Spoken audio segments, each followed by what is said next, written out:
adalah beberapa nama iblis dalam Islam. Penting banget nih buat kalian tahu, biar bisa aware dan tahu gimana cara ngadepin mereka nih. Oke, mari kita bahas satu-satu. Selamat datang di Gina Nunggu Buka.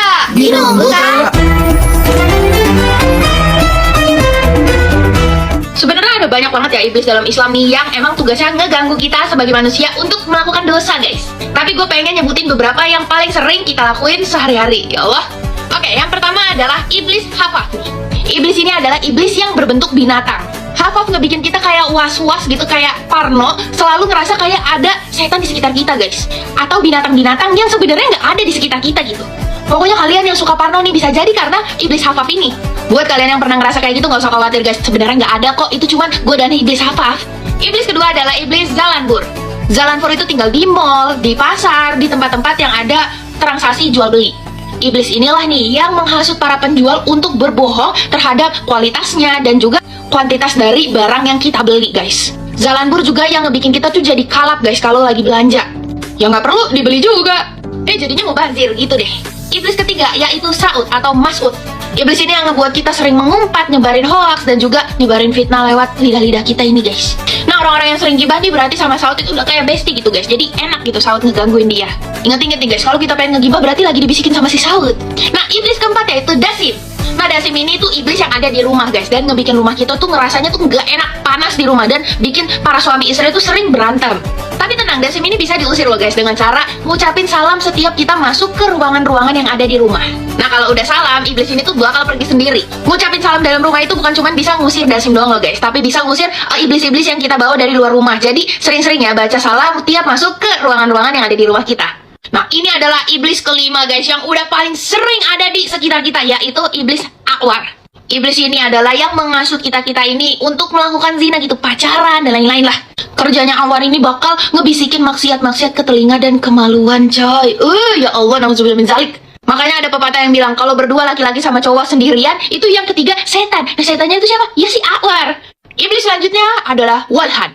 Si walhan ini tugasnya adalah ngegangguin kita waktu kita wudhu. Bikin wudhu kita nggak sah, tergesa-gesa, terus juga ngebikin kita ngerasa kayak wudhu kita tuh batal alias kita kentut gitu.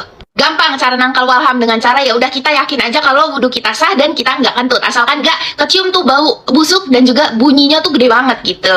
Pasti kalian sering kan ngerasa kayak pas lagi sholat tuh kayak apakah tadi saya kentut gitu ya kan? Nah, itu si walhan. Iblis ketujuh kanzab. Ini iblis yang bertugas untuk gangguin kita waktu sholat. Nah, kalau di film-film itu kan iblis yang gangguin kita sholat itu biasanya nampakin diri kan ya, guys. Cuman enggak, guys, kanzab itu ternyata enggak seperti itu. Jadi menurut riwayat hadis Bukhari, cara kanzab itu kerja yaitu dengan cara ngebikin kita nggak khusyuk dan juga jadi lupa gitu loh rakaat keberapa ya nih. Terus tiba-tiba bacaannya nggak bener gitu. Terus tiba-tiba keinget suatu hal gitu. Misalnya keinget bola ubi tiba-tiba waktu sholat kayak nggak aneh gitu. Atau tiba-tiba keplay lagu SpongeBob gitu. Itu si kanzab, guys. Jadi nggak ada riwayatnya tiba-tiba iblis yang mukanya serem muncul ketika lo lagi bangkit dari sujud gitu. Enggak ada. Ya itu si kanzab cara kerjanya gitu, guys. Nah, makanya buat kalian yang suka takut sholat, takut digangguin gitu sama setan, enggak, guys. Sebenarnya tiap sholat kita juga digangguin, tapi dengan cara ya itu, digangguin di please, lagu-lagu SpongeBob, lagu-lagu Upin Ipin gitu lah, guys. Nah, cara ngusir kanzab di hadis riwayat Muslim itu dengan cara melakukan istiadzah atau meminta pertolongan perlindungan dari Allah. Kita cukup baca auzubillahi minasyaitonirrajim, terus langsung meniup sedikit atau ngeludah ke arah kiri, guys, sebanyak 3 kali. Tapi ini cuma bisa dilakuin kalau kita lagi sholat sendiri atau berada di shelf paling kiri. Nah, kalau misalnya kalian nggak ada di posisi ini, terus kalian ragu gitu jumlah rakaat tadi gimana, terus bacanya benar atau tidak, kalian tinggal ngelakuin sujud sahwi. Yaitu sujud yang dilakukan sebelum salam kalau kita ragu nih rakaatnya benar atau tidak ya.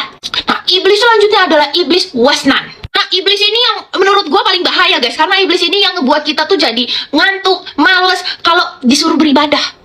Wasnan ngebikin kita ngantuk itu dengan cara naburin tepuk di mata kita supaya kita kayak ngantuk gitu lah. Tapi dia, guys, jahatnya lagi, kalau misalnya kita lagi ngelakuin maksiat, itu dia nggak ngelakuin hal itu, guys. Jadi dia bakal ngebuat kita tuh jadi seger gitu kalau lagi ngelakuin maksiat. Tapi kalau udah ibadah, ngantuk, males gitu lah. Nah tuh kalau kalian udah ngerasa kayak gitu, ya marahin aja, itu si wasnan, guys, namanya. Iblis selanjutnya sabru. Ini adalah iblis yang ngebuat kita kalau ngadapin cobaan Allah itu kayak berlebihan, guys. Marah-marah lah, ngamuk lah, histeris kayak orang gila gitu. Pokoknya ngebikin kita tuh nggak sabar gitu lah. Yang terakhir, si tibir. Si tibir ini tugas utamanya adalah ngebuat manusia ini sering marah-marah dan sulit untuk mengendalikan emosinya, guys. Beberapa iblis di sini emang udah ada cara khusus untuk menangkalnya. Tapi, guys, semua iblis yang ada di sini itu bisa diatasi dengan cara memperbanyak zikir dan minta perlindungan kepada Allah. Karena kalau kita sering mengingat Allah nih, kita bakal menang ini ngelawan si iblis-iblis ini guys. Karena iblis juga sebenarnya makhluk Allah yang derajatnya itu rendah di bawah kita. Dia cuma bisa bisik-bisik doang gitu di sini. Ya yang ngelakuinnya kan kita. Makanya kita selalu minta perlindungan kepada Allah dan juga pertolongan. Nah setelah ini kalau misalnya kalian ngelakuin hal-hal yang tadi gue sebutin tuh, kalian inget-ingetin nama iblis ya, biar kalian langsung bisa marahin dan langsung minta pertolongan kepada Allah terhadap iblis-iblis ini guys. Oke, jadi mari kita lawan iblis-iblis yang ngebisikin kita untuk melakukan dosa. Nah selanjutnya bahas apa lagi nih? Komen ya.